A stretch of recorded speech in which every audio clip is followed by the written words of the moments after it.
Okay, it's Martin here. Hello, it's another one of my interviews with some of my favourite musicians, and I've finally tracked down uh, the great Dave Scott Morgan, and here he is.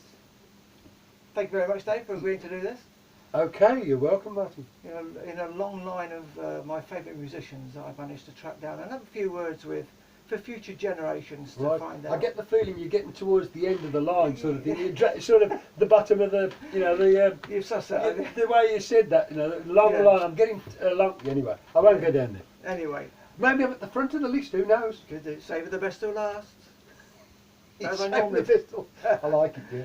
What we normally do is normally start off in the early days, and obviously you were born at one stage or another. And so where were you born and bred? You say that with a certain amount of incredulity. Yeah, that's a big word. It is, yes. I wonder what it means. Yes, I was born actually. Yeah, so where were you born and brought up then? I was born round here in Birmingham. All right. Yeah. Not in this, we're in South Birmingham at the minute. I was born in the middle of town. Okay. Yeah. Good childhood? Happy childhood? Yes, I guess so. I think so. I mean, yes. Musical family? Well, I never thought of myself as having a musical family, but you know what? My dad had this old pedal organ, and he used to just play it by ear, and he used to, all the neighbours used to come around, and Dad used to play the organ and sing, and everybody used to sing, and so I guess Dad was musical. Yeah, he just played by ear, and yeah. So were you learn anything musical at school? No, I didn't pick up anything at school at all. Went to piano lessons for about 3 weeks, and then gave up on them. No, didn't really have any interest at all in music until a pal of mine bought a guitar, and I thought, wow, look at that! That's he showed me this guitar he bought, and I thought, wow, that's cool. And then of course the Beatles come out, and then that just that was it. When I heard them tunes, I just thought, oh wow. So without giving too much of your age away, you left school by then, or? Yeah. Yes. Yeah. So did you ever have a normal? Did you ever have a normal job, or did you go straight into? I had loads of them. Did you? I did. Yeah. What would you like to admit to any of them? I'll admit to all of them actually. That's legal to.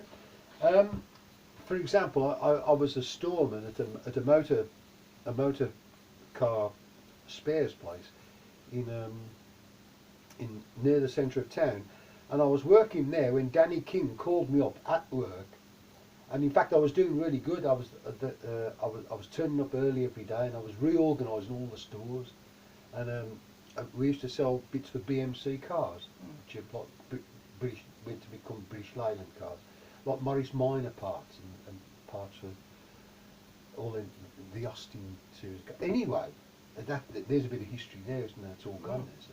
But Danny King calls me up at the office, and he says, "Did you write this song, Your Wind That Blows, that I've just heard down Johnny Ainsley's singer?"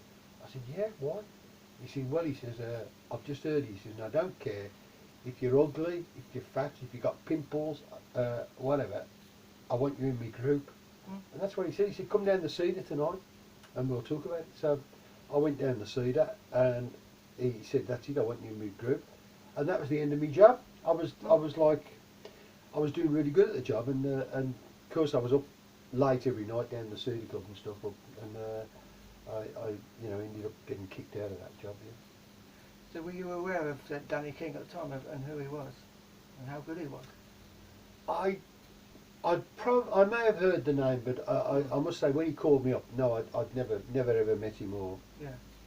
So this is what, early 60s now we're talking about? I think it was 65. 65? I think, something like that. Yeah.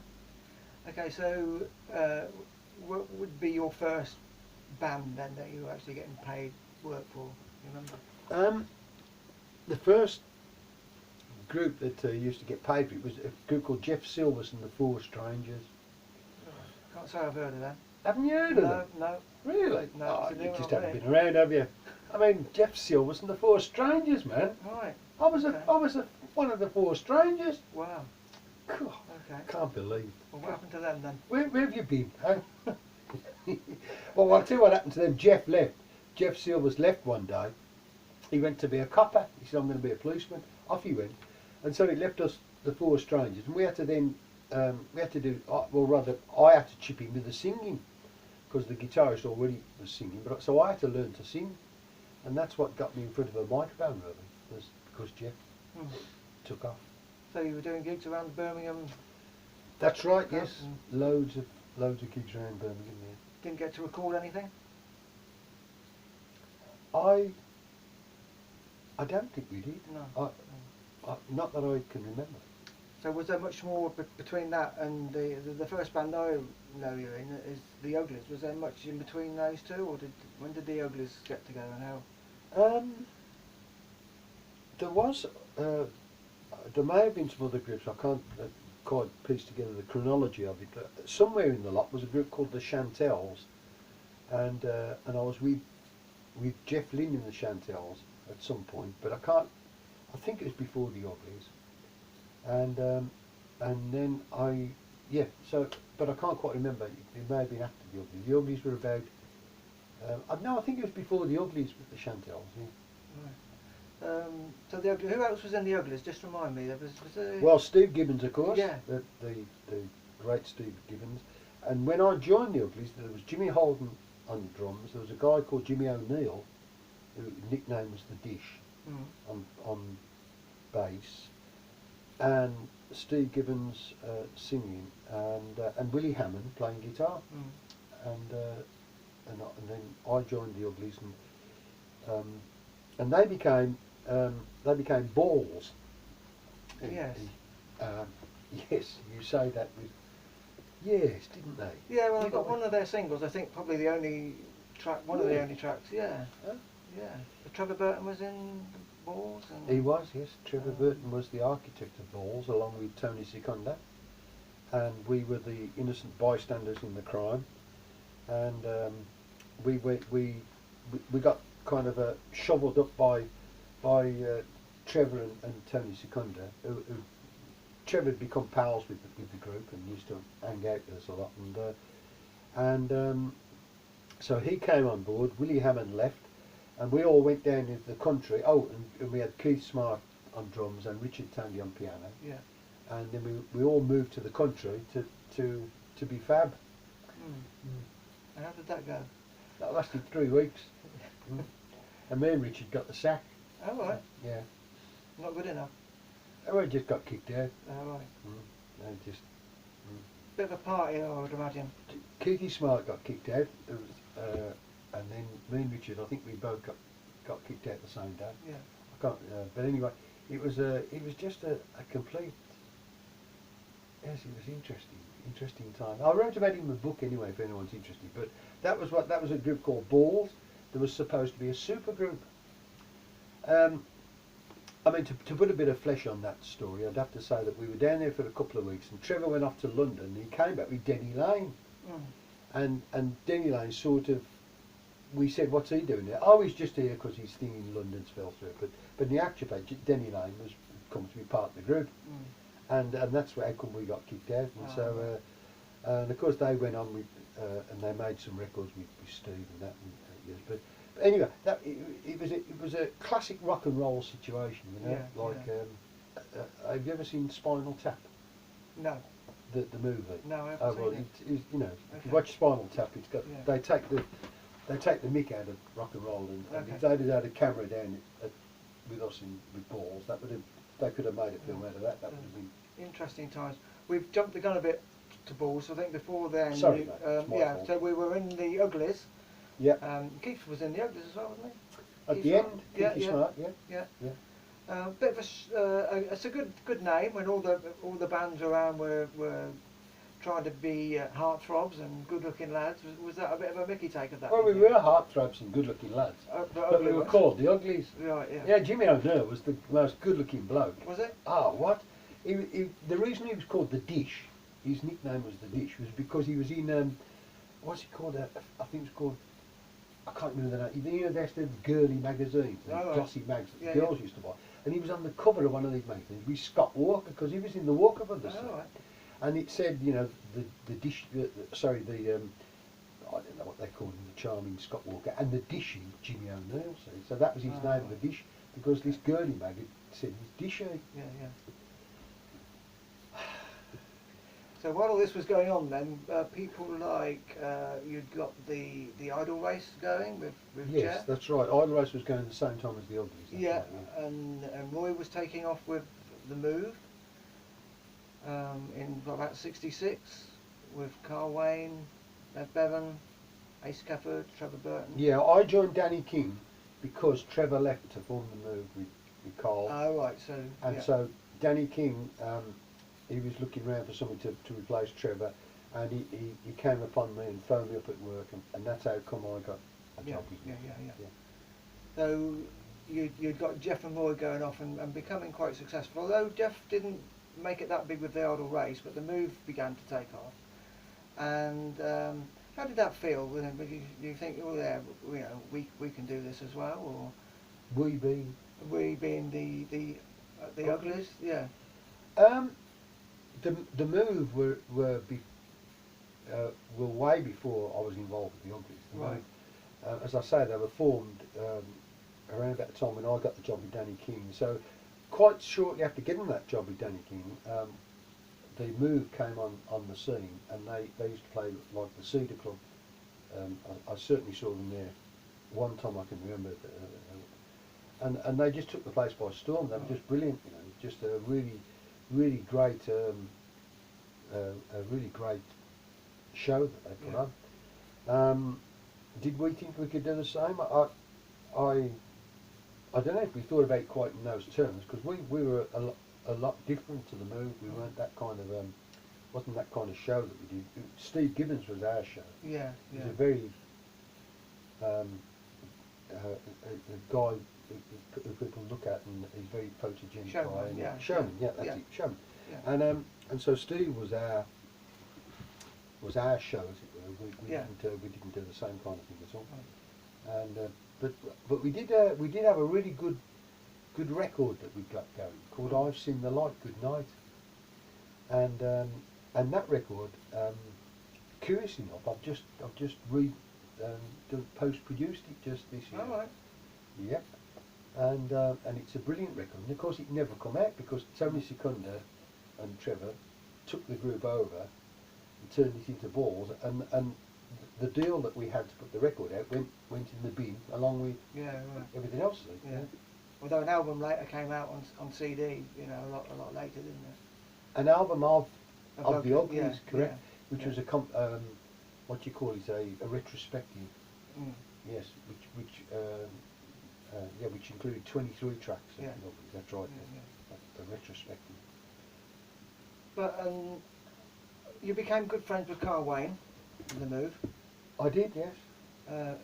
And so much so that did he manage to get you the job of writing a couple of tracks for them? Because that must have been quite an honour, because they'd got this fantastic songwriter in Roy Wood who was writing all the hits. He didn't get me to write them. No, he it was a bit like in that era. You know, I got a job with Danny King because he heard one of my songs, and I was just, I don't know how Charlie and me got to be pals, but it was something to do with the songs. He'd heard about that I'd got some tunes, and I think he said, you know, can you play me some tunes or something? So he got interested in the songs I was doing, and he used to book a local studio, Johnny Haynes' studio, in Bristol Street, and he'd have us all go down there, and we'd all record songs. I'd go down, Richard Tandy would go, and Richard recorded a couple of his songs, and I recorded quite a bunch of my songs, and Steve Gibb did a couple of his, and on some of the songs we had Trevor and Roy helping us. In fact, I've got a tape of one of them of Trevor and Roy and Carl singing along with me on one of my songs.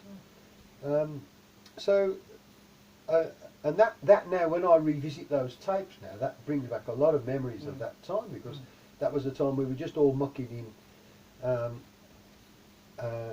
that kind of situation. But it really came about, in answer to your question, it came about because Carl just spotted me as a songwriter. Right.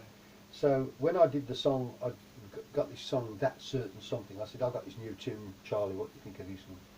Is there something that you wanted? You know. And he went, oh, I like that. He said, call it something, he said. Right, yeah, call it something. And the next thing I knew, he'd recorded it. Mm. And then he played it, man, and he'd done it with strings and all this and that. Yeah. I thought, hey, what's he playing at here, you know? So, You must have been pleased though, were you? Or oh yeah, it was great, yeah, it sounded good, yeah. it was the B-side of Blackberry something. Way. It was a B-side of Blackberry Way. That's right, yeah. And is it true that at one stage they were considering that as an A-side? They were, and a matter of fact, I was a bystander in that, or more than a bystander rather. I was somebody moving the pawns around there, because I was down in Don Arden's office one day, and Don called me over and he said, Dave, he said, oh, come over and where we can have a chat. And he led me out onto the balcony overlooking Denmark Street. And I'm looking, oh no, he's going to throw me over or something, or whatever, because he's renowned for threatening people by, you know. So anyway, there we are, me and Don on the balcony, and he says, Dave, he said, I just wanted to ask you advice. He said, you know, the Move really need a hit with this next one. He said, that last one, Wild Tiger Woman, didn't do it, and they really could do with a hit with this next release they got. He says, and they've got this song of yours, something. He says, and then they've got Roy's song, Blackberry Way. He says, which one do you think is the commercial one? And I thought, flipping heck, he's asking me. I thought he's supposed to know this. And I stood there and I kind of played them both in my head. And I said, Don, I said, I think Roy's song is more commercial, more catchy, instantly catchy. He said, okay, Dad, thanks, mate. And that was it, and that was the last. And the next thing I know, about 3 weeks after that, it was #1, Blackberry Way. I wonder if they'd have gone with it if you had said yours. I think Don was just canvassing opinion. And I think he asked me, and he obviously must have asked some other people, but that was what I genuinely thought Blackberry Way was a real catchy tune, and it is. Yeah. Well, I sometimes do a little bit of it when we're live, you know, Oh, right. and I think this is a great, it lovely is a little great bit of tune. It's becoming like a Birmingham anthem now. Yes, it is. You know, when I hear it now, it speaks of that era. Yeah. It's like an anthem for that drum beat era to me, because it was #1. And anyway, so I mean, something is a really nice tune as well. It'd be nice if that got an outing at some point. But I grabbed a few copies on the way out that you might not have seen. okay, what's that? Unless the camera can pick this up, but it's like a multicoloured, Oh right, yeah. made in Greece. Really? Mm. I bet that's produced by Timmy Miller. Is that Jimmy Miller's brother? Is it? It's like, is this it? Like, it's one of them illegal ones, ain't it? No, it's Do you not think? illegal. No, I wouldn't deal with anything. I love the way they get things wrong like that. How can they? Yeah, but that happens with some of the, you know, with the professional CDs and things. Does like it? that, yeah. Okay, we'll let him off then. Okay, Tim, do your thing, man. I think at some point your songs have been credited to other people, you know, and you've had to put it right, haven't you? But They have, Yeah. on occasion. I mean, is it true that does the songwriter of the B side get the same royalties as the A side? Of physical sales, you get exactly the same. So there's But another off one there. PRS players, which are performing rights, like radio players, obviously the A side gets more radio plays. So Yeah. Oh yeah. Yeah. But it's been out on lots of different labels and in different countries. See, look, it's got Ace on that one. Ace wasn't with them when that record came out, was it? No, they sometimes He get the wrong actually- lineup. Yeah. And of course, it was also it isn't always the B side of Blackberry Way. That one was the B side of Wild Tiger Woman. Is he really? Mm. No, I've never seen that before. Mm. That's amazing. Yeah, look at that. Wild Tiger Woman backed with something.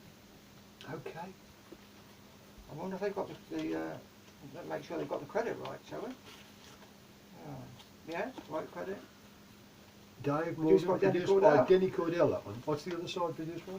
That's Wild Tiger Woman that wasn't a hit. Denny Cordell's one, yeah. Mm. Yeah. So there you go. That's something a bit different. Well, how about that? Great.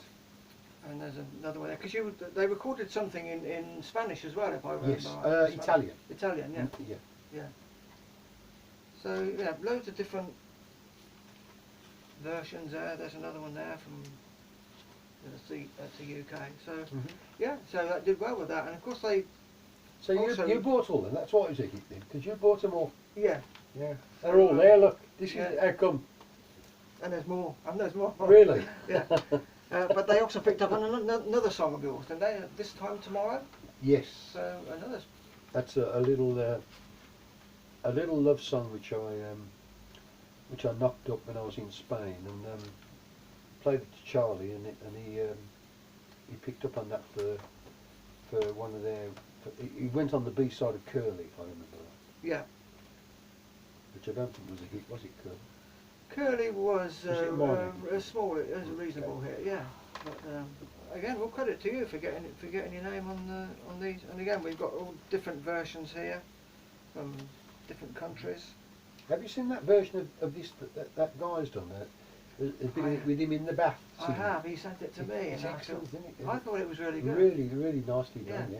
Yeah, if you, I'll make sure he sees this. So yeah, it's really good fun. I'll tell him. I can't remember the guy's name now, but I remember you sent it to me, and I put it on my my Facebook page on the clinic. So Dave likes it, gives it a thumbs up. So yeah, this time tomorrow, B-side of Curly, on loads of different versions, and of course CD compilations as well. So well done on you for that.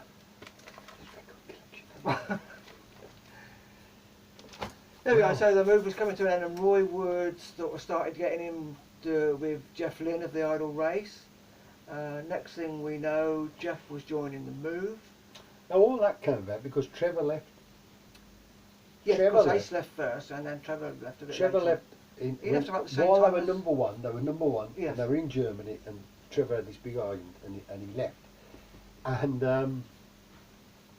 And so Roy was pals with Jeff. I was pals with Carl. Roy was pals with Jeff. So Roy said, I want Jeff in the group. So they all said, rightio. So Roy asked Jeff to join. And Jeff said, no, I want to stay with the Idol Race. So then Carl then asked me to join. I was with Steve Gibbons and Youngie. And I said, no, I want to stay with Steve Gibbons. Right. So they had Rick Price on bass. Yeah. It was all because Trevor left. So so then a short while after that, after this event of Trevor leaving, it was only a short time after that the move kind of I think less than a year after that Jeff did come on board. And they were called the Move for a short while. I think Richard Tanny used to help them with piano playing and stuff. Yeah. And then of course Jeff and Roy had their vision for using orchestral instruments, and they did one song, that 10538, and decided to call it Electric Light Orchestra. I remember he'd come around my house with the tape of it, you know. Oh, you heard it? Yeah. And he said, what do you think of this tape? I said, oh, flipping heck, that's a bit alright, isn't it? So how'd you do that? And he was telling me how they did it. And he said, we're going to call ourselves the Electric Light Orchestra. I said, what? I thought that was a real crazy name. I didn't know that Carl had asked you to join the Move. So yeah, that's right. I asked Jeff. He wanted to stay with Idol Race, like I say. So I got asked, and I was with Steve Gibb. And so then they had Rick Price. Yeah. And Rick ended up singing my song This Time Tomorrow. All right. So it was a kind of I remember seeing him at that time, and it was a kind of a time when there was a little bit of tension coming in the group, because if I may be so bold as to float this, but Carl wanted to be like a cabaret singer or something. Yeah. And of course they were rock and roll and like we're angry men of rock and roll. And here's Carl. He's suddenly doing nice songs and he's singing with a big smile to all the elderly women at these clubs up north. Yeah. Of course the group hated him. And I remember being in places with Carl was loving it, singing these Frank Sinatra type tunes, and the group behind him, and they really can't wait for it to. So there was a bit of tension there. I don't think I'm talking No, too much Carl out has of turn. said Carl that. wanted to go in that direction, Yeah. more about a. It's funny, isn't it? They've all done it, like Rod Stewart, like I had somebody else in mind then, Dave Barry. They all went into this thing. Yeah. Jeff Lynne's done this thing where he did old songs. Yeah. And they're all going to this thing where they're doing these old tunes, these old standards. Yeah. Well, Carl wanted to go that route, Yeah. if you like, and there was a bit of tension with the group. Yeah. I remember. Certainly a bit different to the smashing up of TVs. It was. I'll tell you what. It was. Yeah. It was. Yeah, but a lovely man. I got to know him very well in later years. Did you Not- really? Yeah, not at that time. Okay. And he always spoke very highly of you. Okay. Yeah, because you did record some stuff together, didn't you? And that wasn't released.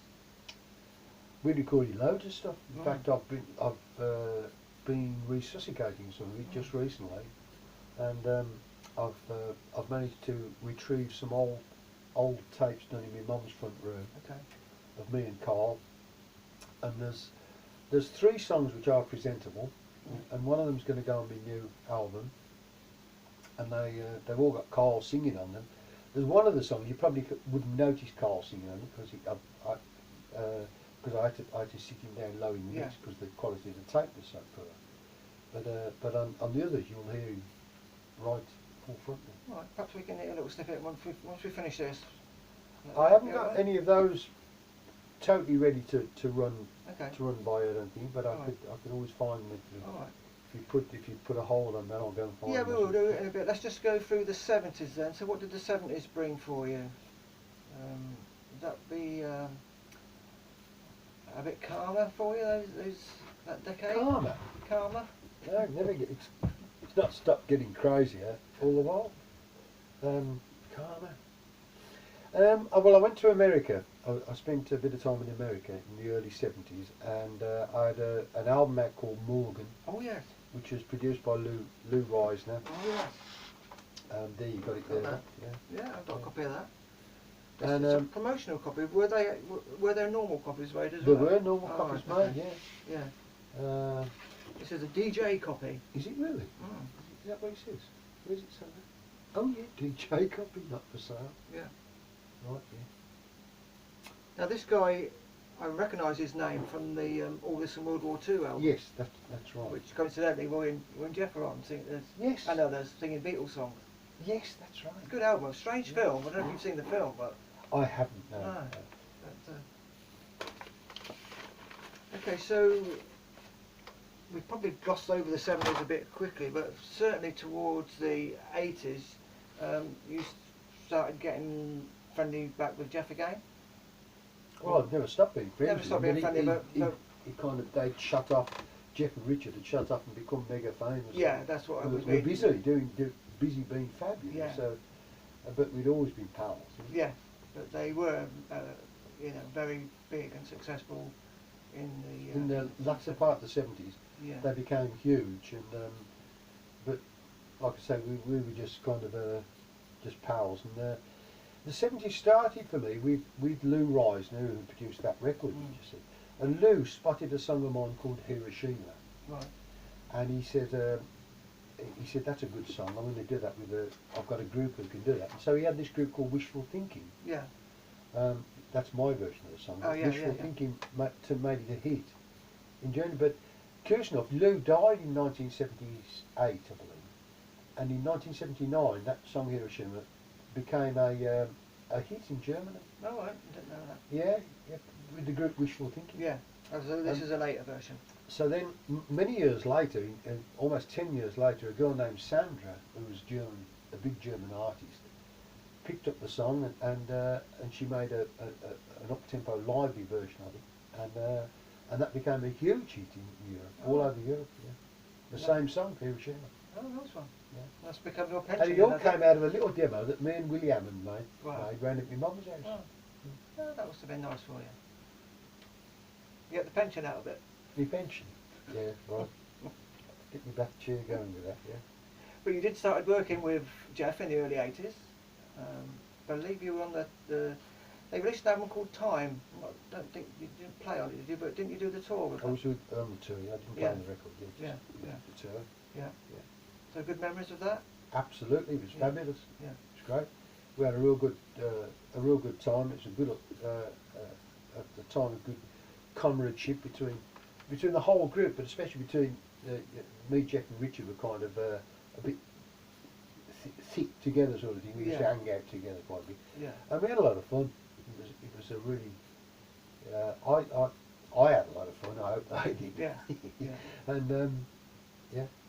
And you ended up also on, you were on the next album, Secret Messages? Yes, they made another album after that called Secret Messages in Holland, and that was when Kelly was still with them, of course. And so I went over to Holland with them and did some singing mostly. I don't think I did anything else but pop singing. Yeah, but it's certainly enjoyable and hectic days for you. I suppose it meant being away from your family quite a bit. Yes, I used to. My mum, I only had my mum back here, and so yeah, she was chuffed that I was doing good. She never took any notice of groups at all. She thought it was a game for losers.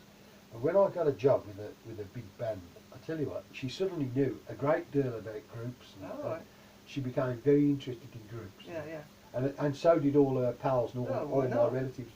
And I discovered I had relatives that I didn't know I had before. You would do, because by about 86 you were on various TV shows, playing a cello or pretending to play a cello. I remember. Pretending to play a cello. that was a lot. Yeah. Me and Lou Clark. Yeah. Great musician as well, Lou Clark. But yeah, there's quite a few TV shows like that. We did a few shows where we were miming to records for the cameras, and on some of them Lou and I were playing cellos. We were sitting about as close as me and you are, and just strumming these cellos. Yeah. And of course, he said the cello, they used to put chalk on the strings so that the bow wouldn't make too much of a noise with it. But he still used to go like this horrible little squeak, like a cat being tampered with. And so in the backing track, we were on this show doing Teddy Wogan's show in London, and the backing track faded away. And there's an audience out there watching us, right? And they're quite close as well, you know. The audience are just there, and the backing track fades away, and all you can hear when back squeaking away. This horrible scraping noise coming from the back. Which, I mean, it was extremely funny. And the audience, I think the audience started laughing, and we were just in hysterics about it. Yeah, I think I've seen the camera away. Yeah, I've seen that clip. Although I think Kenneth Williams was presenting the show. He was, yes. Yeah. That's right, yeah. So, and then, of course, you've got Heartbeat 86, which must have been a great experience for you. Good memories of that day? Yeah, absolutely. It was a big day for Birmingham, and we did that show, and of course George Harrison came to the show, and we got to meet him, and everybody and his donkey was on that platform singing. What was it? Johnny Be Good or something? Yeah. Yeah. Did you know that George Harrison was going to be there? Obviously, I don't think the crowd did. I think we knew on the day, because I don't think Jeff knew till. Right. I mean, he might have done. I'm only guessing, but like I think he'd asked George to come along, but he wasn't quite sure if he'd come. But I remember on the night Jeff came and he says George is coming. He said he'll be here in a bit. He said so he's going to come down. He'll come down solo. And he stuck his head into the dressing room and told us that. I remember. I said we're all getting dressed, and trying to look smart. Soon the door. Oh, hello, George. So George comes in. Yeah. Because I suppose at this time Jeff was working with George. I think Jeff was just about finishing with ELO at that time and working more on the production side. Was it Cloud 9? I think they may have been working on at that time. I really don't know what the chronology of that was. Jeff definitely started working with George sometime around that period. I'll tell you a little something that might throw a little bit of light on that might be helpful too.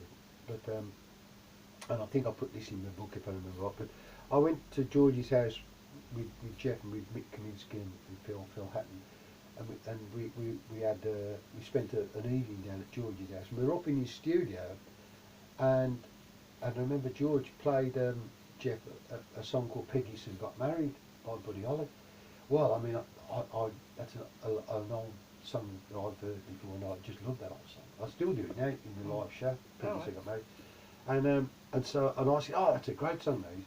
And George said, yeah, it's really good. He said, so Jeff, he said, I wonder if you could put some of your magic dust on this for me, because I'd like to do it. And Jeff went, oh, yeah, I'll give it a go, or whatever. And I think that was when George was just trying to get, or just kind of, Jeff and George were just kind of getting some relationship where Jeff was producing. And George called it his magic dust. Sprinkle some of your magic dust on. Well, he has got some magic dust, I must admit. You know. Well, that was George's lovely way of putting it. That's what Jeff does. He knows how to make it magic. Yeah. Basically, '86 was just about the end of Light Orchestra, and I mean, a few years later, Bevan wanted to come up with the idea of bringing the band back, but Jeff wasn't that interested. Well, I was a complete bystander in all that. So I don't know anything at all about it. You'll have to ask them. But from a distance, I just knew that Bev liked playing. If you're a drummer, you like hitting drums hard. You've got to have a group to do it with, make a lot of noise and stuff. And he wanted to go out and do that, and Jeff didn't want to do any more of that. He wanted to be in the studio more. So. And Bev, of course, took some folks out of ELO, out of the old ELO, Kelly and Lou and Mick Kaminsky, and they went off and played some ELO songs. Which I always thought it was a shame that they did the ELO songs. If they'd have done their own songs and done a different name or something, So it was just. I mean, I go out now and I play live, and people always say, "Oh, Dave, former ELO guitarist."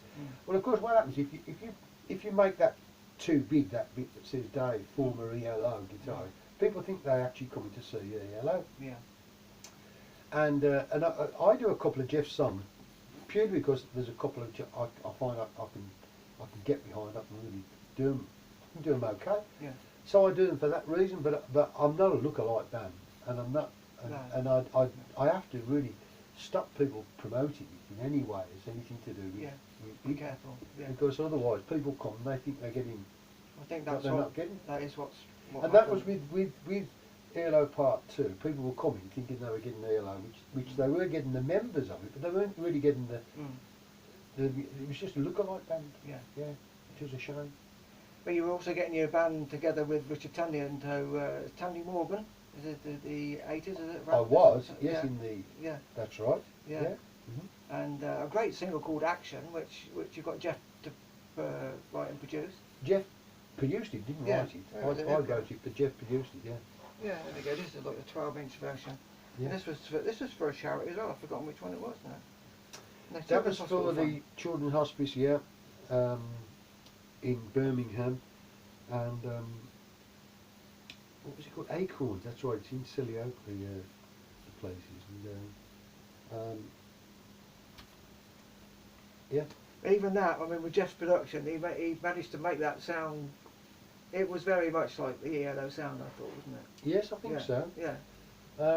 He put some magic dust on my idea there. Yeah. And there was an album as well, actually. There was, for the same charity, and your track's on there somewhere. There we go. Yeah. And of course Magnum is on this album, and you were we'd forgotten about Magnum. Weren't you? I don't know if you were on that track, but well, do you know Tony out of Magnum, Tony Clarkin? Yeah. He's just now producing one of my songs, my new album. Yeah. So we forgot to say that you were a member of Magnum. When was that? Well, that was the mid-70s. Mid-70s, Yeah. Yeah, there's quite a few names on this album that you've worked with or will have known. Yeah. Yep. Yeah, so that was the 80s. So Tandy Morgan Band BC Collection was another CD that you did. Yes, that came about really when the ELO fan club came up one time. Rob Cager, Yeah. you probably know, and he came up and he sat just next door there, and he said, "Have you got anything that's never been released?" Mm. And I said, "Come in here," and I played him some of these tracks, and I'd actually got like 15 tracks that had never been released. So, and he just said, "Well, if you put them together, we can." The ELO fans would definitely want to hear those. So that's how that came about. It was really done as an ELO fan club Oh yeah. record in the first instance, but of course it ended up just being a standalone record under the moniker Tandy Morgan Smith, because with Martin Smith as well. Yeah, and there's another single I've got here called Berlin. Right, which was this was a one-off. This was a one-off record made in the mid-80s. With Richard and I made this song called Berlin. Yeah. Yeah. Even got got a press release. I'm not sure. It's got a nice B-side as well, though. Yeah. This is the day. Yeah, this is the Which is day. a really beautiful little tune on the B-side. Yeah. Yeah. So that's sort of wrapping up the 80s. I've also got things here. I mean, you're a Christian. I was since 1988. Yeah. Since after ELO played the last gig in '86, as you said, that the last show was in Germany with Rod Stewart in '86, and in 1988 I became a born again Christian, and so I started writing God songs, and I've not really stopped. I still do a lot of God songs. Yeah. But the album I've got coming out is not full of God songs. It's just full of secular stuff. But I still do a lot of. Is that what you call them, God songs? Yeah. Yeah. That's what right. they Yeah. are. Yeah. Yeah. And you still perform them when you go around and do the gigs and all that?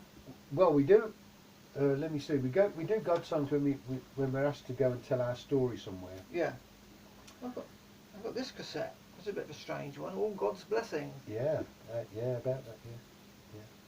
What do you mean strange? What's strange It's about strange in the way that it looks like you've sat in your room and produced them yourself and sent them Okay. out. Yeah. Well, I maybe stuck that strange. sticker on there. Look, Yeah, I you stuck did. that on. Yeah, yeah. Maybe strange isn't the right word, but No, think of another one. Quite quaint, I thought. quaint. Yes, like cottage industry sort of. Yeah, well, why not? Sit at home and sell your own music and get the word out there. And I was one of them that got this. Do you know what? Now everything's cottage industry now, but Yeah. back then, of course, it wasn't, and so. But I was just making them for my pals Yeah. and that, And there were singles like this as well. that's right. Yeah, there's Definitely a man named Jerry Levine actually put this out for me. All the royalties went to Romania at the time. This was, I don't know what the year was. It's 1992, I think, something like that. But this is a really nice record produced by Martin Smith, and And of course, is that the same Martin Smith that would have been in ELO with yes, you for a that's while? right. Yeah. That's right. With Yeah. the later. The last ELO, Martin came in because Kelly had left for the last bunch of gigs in 1986, and Martin came in and played bass guitar. Yeah. And Martin produced this, and which is a nice tune called Bethlehem Town. And even Mandy's got a credit there. Yeah. I was going to ask you when And did, Richard's only yeah. yeah So when did you and Mandy get together? 1996. Right. Yeah. Oh, so this must have been. That's right. You just put a time on this. This must have been 1997, 98. Right. Yeah. Yeah, you're right. Yeah, I thought it was earlier than that. Yeah. There we go. So you and Richard have been known each other for years, really. Well, this is my Earthrise. This is what the original copy, because It is. we Yeah. must say that you've re-released it recently. Yes, recently, in 2011. Yeah. That's 8 years ago now. Is it? Yeah, it feels like recent. I must admit, but it's in fact Yeah, 8 years. there's been a different version. And this year we are doing an orchestrated version of Earthrise at the Birmingham Conservatoire Okay, with the orchestra of the university. nice. That's what's slated for this November. Okay. Just you have to just watch the website for the final update on that. But that's what's planned, Yeah. and that will be an orchestrated version of Earthrise. In other words, all the parts will be played by orchestra. I'll be there with a little group, with my little group of rock and rollers, and we'll be fronting it. So people can look out for that on your website. Yes, that's right. Yeah. Yeah. Remind us of the address of that. If you reckon. The Birmingham Conservatoire is the address. It's in the centre of website, town. yeah. Oh, the website address. Sorry, the website address. Sorry. It's davescottmorgan.com. Okay. Dave Scott Morgan, all one word, .com, and yeah, and then yeah. Are you hoping for Richard to be there? That would be nice. Okay. I'm not sure as we speak if that will. No, take place. and this wouldn't be the right time to talk about how he is. But although people are always asking how he is, it was very nice to see a picture of you and him recently. Yes. Signing copies. Absolutely. Yeah, Yes, yeah. So we were all pleased to see that. Yeah. And if you'd pass on our best wishes to him, and Yes. and Will it'd be nice if he could get involved in that as well. Let's. I can't give you No. any firm news on that No. as we speak. It's too Okay. early to say. Well, good luck with that project. Yeah. And you're working. You don't stop working at all, really, writing songs and recording. Yeah, I'm busier now than I've ever been on. Yeah, yeah. So what was the last album you released? I think the last one was called Bubbles. Okay, well I haven't got that one. Okay. I might buy a copy while I'm here.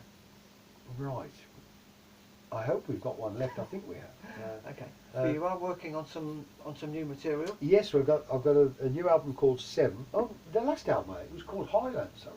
Okay, well no, I haven't Highland. got Yeah, one. that was just last year. Okay. Which is really an EP called Highland. Oh right. And that's got some really nice songs. They've got one of the best songs I've ever written. A song called Still. Right. There's a Canadian girl singer singing it with me on that record. And but this next record I've got coming out is called Seven. And the idea was to have 7 tracks on it. We want to release it in July, in the 7th month of this year. We might go to 8 tracks. We might have a bonus track on it, but I've got some really strong songs to put on that. Yeah. A lot of artists now are going back to vinyl, aren't they? Yes. Yeah. Have you thought about that? I've thought about it, but I mean, if anybody wants to help me with the funding for that, I will do it. But the funding is prohibitive as we speak. Yeah, some artists do go on and make a page up, and people pledge. Yes. So much. So That's right. yeah. I might do that. Yeah, I've noticed you very much into the social media side of things. Is that something you enjoy, or No, I'm not actually into it, but I have some people helping me who have been helping me to get started with. Okay. I find it. I haven't got the patience. You haven't got the pace. So, but people have been helping me. So Yeah. I have my presence is now is on social media more. Yeah. So, but that's really all credit due to the kids who are helping me. Yeah. But I do agree. I wish I could set something up whereby I could invite people to fund some of these things, because I haven't got the finances to do some of the projects I'd like to do, like a vinyl record. I'm sure that would work very well for you. Maybe that's something you can think of. Well, that's something that I really do need to get something set up in that. Although you're personally not involved in the social media side as much, but it is a good way for an artist to get their music out. Well, I do answer some Yeah. of it, but I haven't got the patience to do it like some people do. Yeah, no, I think you've been very good at it. I've noticed recently you've been on answering people's questions, which is very fascinating. I've had a go. Yeah, it's all right. That's good. I like a lot of the questions they ask. I like to respond to them. You get a few people are just ask difficult questions, Yeah. but a lot of them are really good questions. Yeah, yeah. Unlike this interview. Pardon? Unlike this interview. I didn't say that. Right, stop it. Well, listen, it's great of you to go up some of your time. But tell you what we'll do, we'll have a little pause and maybe you can find something out for us to have a quick listen to. How about that? Okay, well, there's some. Shall I just set it going behind us, or Yeah. what do you want to do? Well, we'll just pause it here. I Oh, think, all right, So okay. that saves it there. Okay, that's it. We're going Okay, off here, something- lads. In case something goes wrong when we lose that. We Oh, don't want to do yes. that again, do we? If something goes wrong, then send we send the fire brigade to help. So we're just going to pause it now, and then we're going to have Dave's going to play us a sneak listen to something that you're working on at the moment. Okay, All right. can do. This one. Yeah. Okay, so here we are again at Grimdo Studios, and this is my recording kit, and I've just been working on something for the new album. This is a bit of a snatch of a song for the new album. Is there a place we can go? Say, do you know? Say, can you see an empty wall? Yeah. So this tune is a song which is really devoted to the Syrian war situation, really.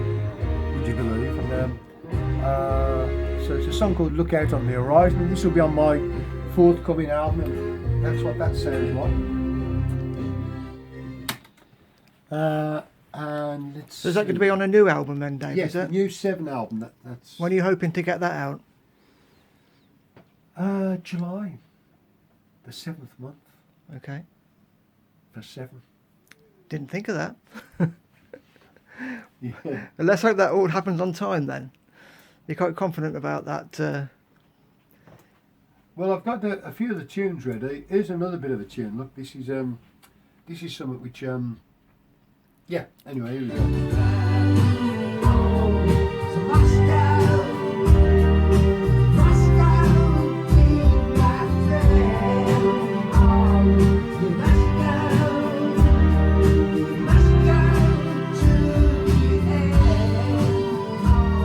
Yeah. So this is a song called "Drive On to Moscow." There's an unusual title for you. And that'll be on the album as well. Yes, I think so. And this has got a participation by an old friend who's not with us anymore, a guy named Carl Wayne, Oh, who lovely. we've spoken about today earlier. And he's actually on this record in one part of it, not the part you just listened to a bit later on, but. So basically, you've rescued like an old tape with his voice on it, and Correct. Yeah. Yeah. Yeah. And let's see this one. Let's see if I can wind this up to some interesting part here. About a minute in, look, sounds pretty good. And this is another tune that's going to be on it. This is actually being produced, or is being produced as we speak, by Tony Clarkin of Magnum. All right. Yeah, he's been helping me. He's been coming around playing some stuff, and we haven't got it finished yet. But this is what it sounds like so far, anyway. It was spoken, it was said, and I upheld a notice board and underlined in red. Into eternity.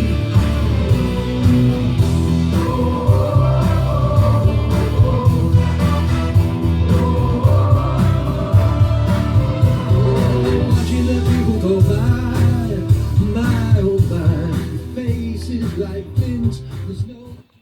So that's a song called "Gates of Eternity," which is going to be on the album. That was just you heard a bit of the chorus there, and that's a really great song. I'm really pleased with it. In fact, I love them all actually. I really like all the tunes I've got for this album. I'm really chuffed about them, and I especially chuffed with that one because Tony's been helping me do it, helping me produce it. And as I say, the album's called 7, and check the website out for the release. Well, we look forward to that. And I've noticed there's quite a lot of strings on your new tracks, aren't there? Well, strings, not so much real strings, On the but couple we've played, all right. yeah, yeah. Not on all of them, but on the 2 you've heard for sure. Yes. It's great to be able to sit in your own home now and produce all this music that years ago you would have had to have gone and paid into a record Absolutely fabulous. Yeah. recording studio. Yeah, yeah. So, well, good luck with everything you record in the future. Thanks, Martin. And thanks for your time today. And about a little message to any old fans of yours out there that might be watching. Well, it's like a cottage industry, you know. Years ago, there used to be record companies and managers and people to help you, and now, you know, it seems like I'm pretty much involved with everything that happens now, even down to making the actual CDs. And it's like the industry's changed tremendously, and people write to me on social media, and I speak to them on social media and stuff. So, you know, I'm in connection with you guys out there like I never was before. We were always dealing with record companies, and, you know, but times have changed, haven't they? Yeah. This is the new world, and you know, and I think it's great having that connection direct with the people who are listening to the music I write. I love writing music, and I hope you know, I hope you guys will love it too. Okay, thanks. There was one thing I've just remembered I forgot to ask you. You've been to see the new Jeff's ELO. Oh yeah. What were your thoughts on that new show? The thing that I noticed a lot, because I was involved with helping him do his music back in the 80s, was that he's got the harmonies just great. You know, we could never get the harmonies quite as good, because there was only me and Kelly and Jeff, the three of us, trying to do this wall of harmony sound. But with this group he's got now, the harmonies are absolutely great, and so that's along with everything else, by the way. The backing is also, you know, far superior to how we was able to bring it in the 80s. Times have moved on now. I'm sure Jeff's really chuffed with finally being able to get on a stage and have things sound like they did on his records, because that was the thing that bugged him in the past, that on stage it's just a facsimile of what you're trying to do, you know. So, but it needs to bug him no more, because he's got it right there. They sound excellent. Well, thanks for that then, Dave, and good luck with the new album later on this year. Okay, thank you. And look forward to hearing it. Thanks, Martin.